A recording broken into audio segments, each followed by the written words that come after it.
Des gribouillages qui nous ramènent au XVe siècle, à l'époque de Léonard de Vinci. Alors imaginez le grand Leonardo en plein travail, notamment sur la chapelle Sixtine, qui laisse son imagination prendre le dessus. Sa main va dessiner automatiquement, des notes partout, machinales, et puis des autoportraits où il se tourne lui-même en dérision. Derrière ce dessin à la pierre noire, on voit deux petites têtes qui reproduisent les têtes de Léonard de Vinci, ces têtes grotesques. Francesca Alberti est commissaire de cette exposition. Léonard avait l'habitude de dessiner des petites têtes lorsqu'il étudiait des traités d'architecture, lorsqu'il écrivait ses traités d'ingénieur. Il parsemait en fait ses volumes de petites doodles, des petits dessins automatiques. Et on voit ces dessins automatiques réémerger dans les strates, en fait, derrière ce dessin fini de Pontormo. Léonard de Vinci va dessiner à la marge, sous des strates de peinture. Picasso, plus tard, va faire la même chose. Avant lui, il y aura Delacroix, jusqu'à Seytombly, qui, lui, ira jusqu'à dessiner dans le noir pour voir ensuite où l'emmène justement l'automatisme.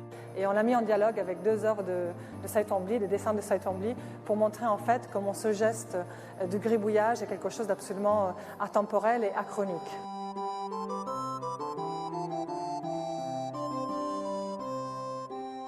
Et puis, si l'on est plus curieux, eh bien, on passera de l'autre côté du tableau, le verso. À la Renaissance, par exemple, Giovanni Bellini, il peint sur commande de grandes scènes religieuses, mais de l'autre côté, toute une série de dessins qui n'ont rien à voir avec le recto et explorent un dessin extrêmement libre. Le même saint, en fait, cette figure de saint avec la mitre, qui au verso devient une figure grotesque. Cet assemblage insolite met en lumière de délicieux jardins secrets qui, en fait, à l'origine, n'étaient pas du tout destinés au regard du public. L'exposition, en fait, montre vraiment cette dimension entre, en fait, ce qui est au recto, c'est-à-dire la règle, une Renaissance telle qu'on la connaît, et tout ce qui se trouve dans les marges, et donc un dessin, des formes de dessin qui sont vraiment beaucoup plus libres, parfois incontrôlées, parfois automatiques, où il y a de l'ironie et du jeu. Première exposition du genre en ce moment, 300 œuvres à Rome.